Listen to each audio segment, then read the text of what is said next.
मङ्गलं पञ्चपरमेष्टि मङ्गलं तीर्थङ्करं मङ्गलं विश्वजिन्धर्मं मङ्गलं वीरशासनं मङ्गलं वीरशासनं यस्य स्वयं स्वभावाप्ति रभावे कृष्णकर्मणः तस्मै संज्ञानरूपाय नमोस्तु परमात्मने। यहाँ पर इष्टोपदेश नामक एक महान ग्रंथ है, उसका वाचन चल रहा है और इसमें मात्र 51 श्लोक हैं और बहुत ही आध्यात्मिक ग्रंथ है। यदि इसे अच्छी तरह से समझ लिया जाए तो व्यक्ति को जीवन में शांति मिल सकती है, आनंद की प्राप्ति हो सकती है। एक दिन में व्यक्ति एक श्लोक याद कर ही सकता है, तो 51 दिन में 51 श्लोक आपको याद हो जाएंगे और आप इसका फिर पाठ भी कर सकते हो और इसको समय समय पर प्रैक्टिकल रूप में भी ला सकते हो। कल 14 नंबर के श्लोक में बताया गया था कि दूसरों के दुखों को देखकर भी व्यक्ति अपने दुखों को दूर नहीं करना चाहता है। ये सोचता है कि उसको कितना दुख है, उसे कितना कष्ट है, उसे कितनी पीड़ा है।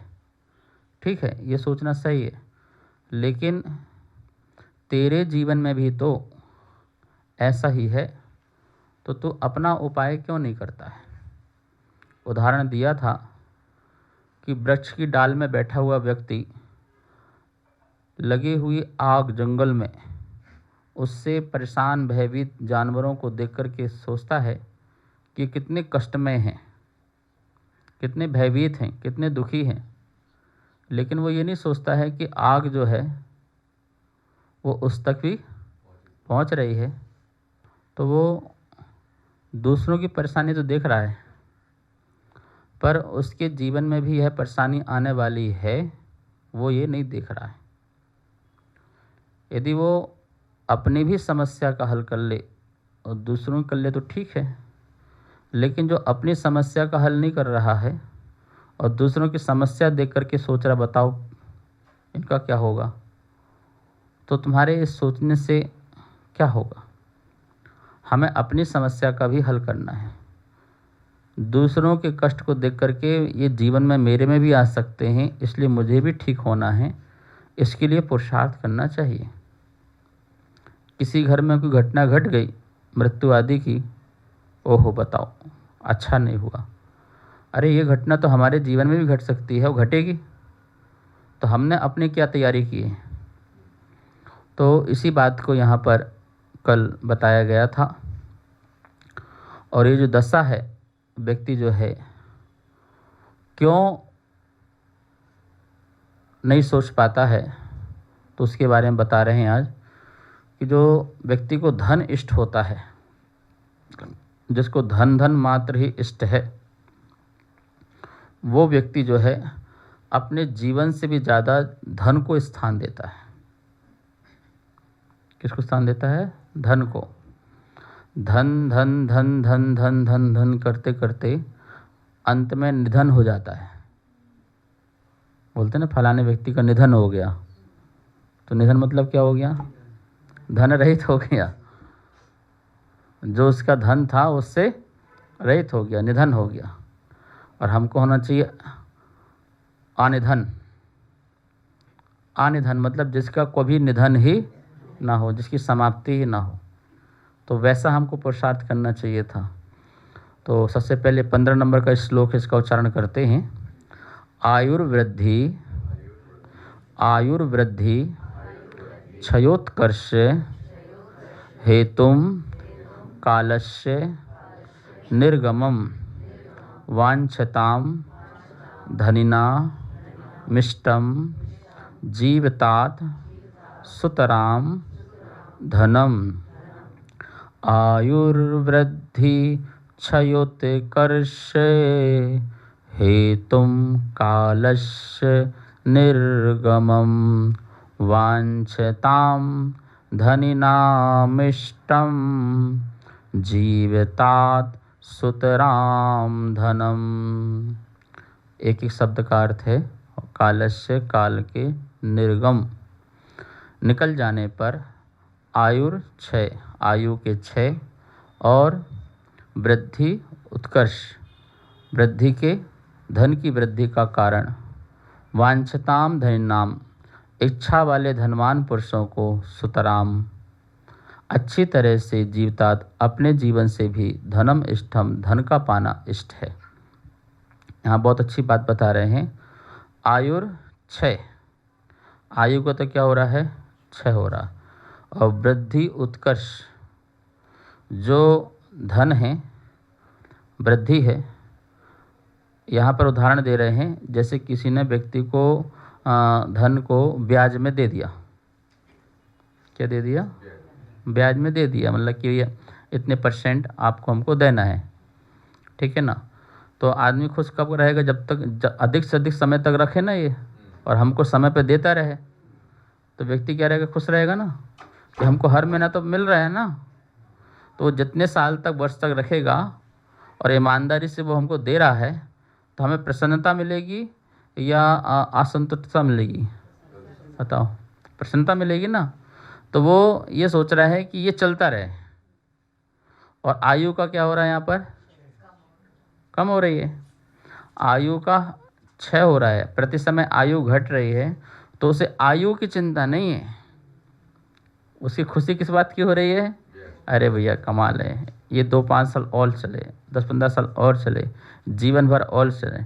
1 साल चला और खुश हो गया, 1 साल चल गया, 1 साल और, 1 साल और, 1 साल और।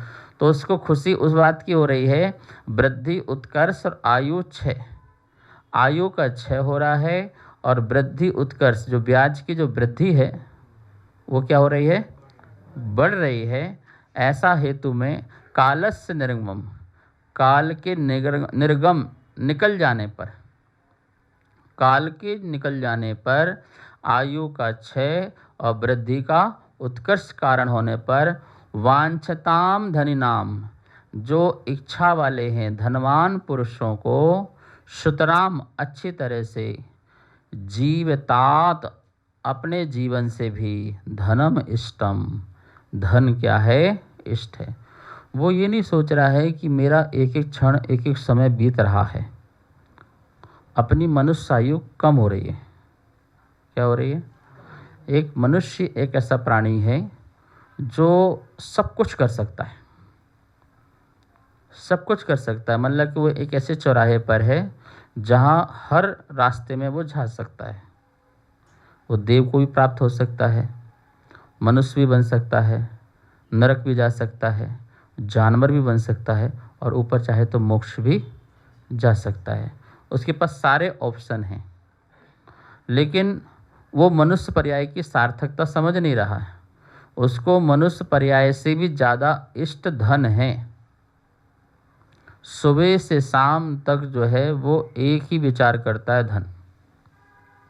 अपनी साधना के बारे में नहीं सोचता है, ध्यान के बारे में नहीं सोचता है, अपने जीवन को और बेहतर बनाऊं और अच्छा बनाऊं, सात्विक बनाऊं और अहिंसक बनाऊं, इसके बारे में उसको कोई विचार नहीं है। कभी आपको अपने शरीर को देखने की भी समय नहीं है, बताओ। कभी अपने आँख नाक कान ढंग से देखें आपने? अपने ये हाथ देखें, यदि ये एक उंगली टूट जाए तब समझ में आता है कि इसकी कीमत कितनी थी, है? तब याद आती, भाई बताओ, टूट गई, इसके कैसे होगा, कैसे होगा। और जब तक सही थी तो नहीं ध्यान दिया ना। तो हम जिस शरीर से काम ले रहे हैं उस शरीर का ही ध्यान नहीं दे रहे हैं। तो जिसको अपने जीवन का ही ध्यान नहीं है, वो अपनी आत्मा का क्या ध्यान करेगा। एक व्यक्ति थे, 50 साल हो गए थे। मैंने बोला क्या कर रहे हो? बोले बस एक माला करता हूँ, एक भक्तामृत पढ़ लेता हूँ, और एक आध कुछ और बताया। मैंने कितने साल से पढ़ रहे हो? बोले मुझे 30 साल हो गए पढ़ते समय। मैंने तुम 30 साल में सिर्फ इतनी ही 30 साल से तुम कुछ? बोले नहीं हमारा तो नियम बन गया तो ये। तो बोले मेरा क्या घट रहा? अरे तुम्हारी मनुष्य पर्याय घट रही है। तुम जानवर आदि पर्याय में गए तो वहाँ कुछ नहीं कर पाओगे। तुम्हारी मनुष्य पर्याय घट रही है। घाटा तो ये हो रहा है ना, नुकसान तो ये हो रहा है कि जिस जिस अवस्था में, जिस मनुष्य पर्याय में हम महामानव बन सकते हैं, महापुरुष बन सकते हैं, महात्मा बन सकते हैं, परमात्मा बन सकते हैं, इतने सारे ऑप्शन होते हुए भी आप इतने में संतुष्ट हो, मात्र इतने में संतुष्ट हो। और आपने अभी तक कुछ बढ़ाया ही नहीं 30 साल से, जहाँ की तहाँ। नहीं, हमने लाइफ सेट कर ली है। क्या कर ली है? पूरी लाइफ, सुबह से शाम तक की पूरी लाइफ सेट है। तो इसमें एक भक्तांबर, एक नमोकार मंत्र भी फिट है। अब इससे ज़्यादा कुछ आगे नहीं। तो मैंने कहा तुमने कुछ नहीं किया, तो इसका मतलब है तुमको जीवन श्रेष्ठ नहीं है। तुमको जीवन से ज़्यादा जो है, मतलब जीवन से ज़्यादा जो है तुमको बाह्य पदार्थ या धन संपदा आदि जो है हितकर लगते हैं। इसलिए तुम 24 घंटे समय जो है तुम उसमें देते। अच्छा, मैंने कहा तुम्हारा 30 साल पहले बिजनेस कितना था? बोले महाराज वो तो बहुत कम था, हम तो कुछ भी नहीं थे। और आज? महाराज बहुत पुरुषार्थ किया, बहुत मेहनत किया। मैंने कहा तुमने उसमें पुरुषार्थ तो बहुत किया, खूब मेहनत किया, दिन रात 24 घंटे, हाँ खून पसीना एक कर दिया महाराज, कब खाना कब पीना कुछ सब बिल्कुल। तो मैंने कहा तुमने उसको बढ़ाने के लिए तुमने दिन रात एक किया और तुम एक माला नहीं बढ़ा पाए। एक भक्तांबर से दूसरे भक्तांबर में नहीं पहुँचे, एक माला से दूसरी माला में नहीं पहुँचे, एक त्याग से दूसरे त्याग में नहीं पहुँचे। तुमने 30 साल तो वो तो कोटा एक ही रखा। और जिसके लिए तुम दिन रात 24 घंटे भागते रहे, जो तुम्हारे साथ नहीं जाएगा, उसके लिए तुमने खून पसीना एक किया। आज जैन साहब कह रहे थे कि मुझे आपके साथ चलने बड़ी फीलिंग लगी, अच्छा लगा। रास्ते में कह रहे, यहाँ भी कह रहे थे अभी, बोले तो मैं तो समझता था कि इतनी ठंड में कैसे चलेंगे कैसे चलेंगे, जब आपके साथ चले तो ठंड बिल्कुल गायब। मतलब कि चलने से ब्लड गर्म होता है, गर्मी बढ़ती है, तो अपने आप ठंड। तो हम अंदर बैठे बैठे लगता है कि क्या होगा, कैसे होगा कैसे होगा, जब चलते हैं तो फिर आ जाता है। बोले तो मेरे को बहुत अच्छा लगा। तो हमको ये अच्छा लगा कि नहीं, हमको भी चलना चाहिए, हम भी निकल सकते हैं। हम आलस्य करते हैं, हम प्रमाद करते हैं, अच्छे श्रेष्ठ कार्य करने के लिए प्रमाद करते हैं, ठीक है ना।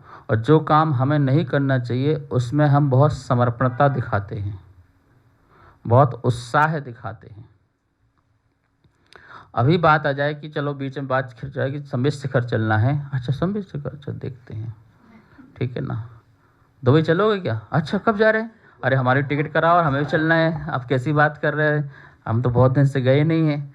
और तुरंत प्लान 1 मिनट के अंदर फट फट फट फट। और संबित शिखर के लिए, संबित शिखर के लिए पूछते हैं, किससे पूछना पड़ेगा? किससे पूछना पड़ेगा? वो आलसी आत्मा से पूछना पड़ेगा, और स्वयं की आलसी आत्मा से कि भाई बता, तो वो धर्म के लिए मना कर देंगे। हम जिसको 1 नंबर में करना चाहिए उसको हम 2 नंबर में करते हैं, और जिसको 2 नंबर में करना चाहिए था उसको 1 नंबर में।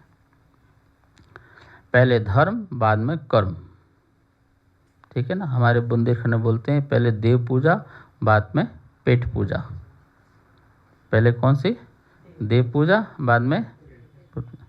और अब लोग बोलते हैं पहले पेट पूजा हो जाए फिर शांति से जाप करेंगे, शांति से आराधना करेंगे।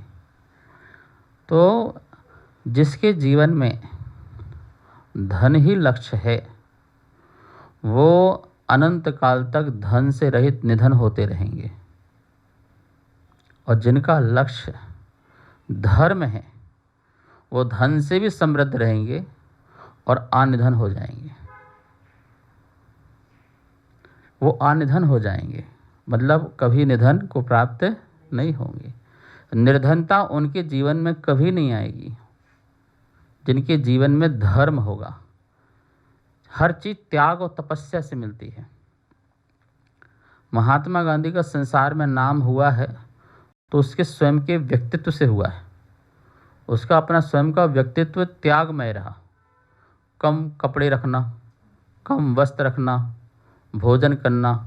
हरिद्वार गए तो वहाँ पर भोजन किया पंडितों के बीच में बैठ कर के, तो थोड़ा सा निकाल के किया, और उसमें भी नीम की चटनी। बोले ये क्या खा रहे हो आप? बोले मैं रोज़ खाता हूँ नीम की चटनी, और अपनी जिह्वा को बताता हूँ कि मैं तेरे बसीभूत ना हो जाऊँ, इसलिए मैं अपने इसको कड़वाहट रखता हूँ। पानी भी कम यूज करते थे, मतलब कि वो अपरिग्रह जैसे जीवन जीते थे। तभी लोगों ने उसके त्याग को देख के उसके पास समर्पित हुए कि ये लोभी नहीं है, ये त्याग। तो ऐसे कोई के जीवन में अच्छा होता है तभी वो महान बनता है, तभी बड़ा बनता है, ठीक है ना। तो त्याग की भावना, संयम की भावना, समता की भावना बहुत होना चाहिए। तो पहले हमारे मन में धर्म पहले होना चाहिए। यदि हमको कहीं बाहर जाना भी है तो पहले सबसे पहले ये देखो कि आसपास टेंपल है कि नहीं है, आसपास कोई क्षेत्र है कि नहीं है, आसपास कोई तीर्थ है कि नहीं है, कोई प्रसिद्ध मंदिर है कि नहीं है। सबसे पहले हम वहाँ जाएंगे, बाद में आसपास जो घूमना होगा वो भी देख लेंगे, वो रास्ते का माल है, देख लेंगे। लेकिन वो होना चाहिए ना। जयपुर जाना है तो सबसे पहले सोच लो कि पदमपुरा चले जाएंगे, सागंदीर चले जाएंगे, चूलगिरी चले जाएंगे। पहले लक्ष्य वो बनाओ। तो हम पहले धर्म का लक्ष्य नहीं बनाते, हम कर्म का पहले लक्ष्य बनाते हैं, संसार का लक्ष्य पहले बनाते हैं। तो उससे लगता है कि हमारे जीवन में जो है धर्म जो है बाद में है और कर्म पहले है।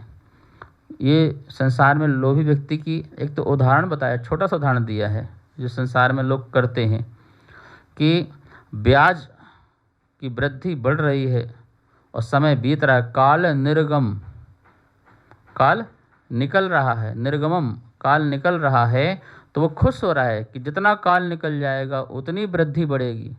ब्याज पर ब्याज, ब्याज पर ब्याज, ब्याज पर ब्याज, चक्रवर्ती ब्याज, कितना ब्याज लग जाएगा, उसका सारा माल मेरा हो जाएगा, वो चुका ही नहीं पाएगा, ठीक है ना। तो वो इतना खुश हो रहा है, इतना प्रसन्न हो रहा है कि जितना समय निकलेगा उतना खुश हो जाऊंगा।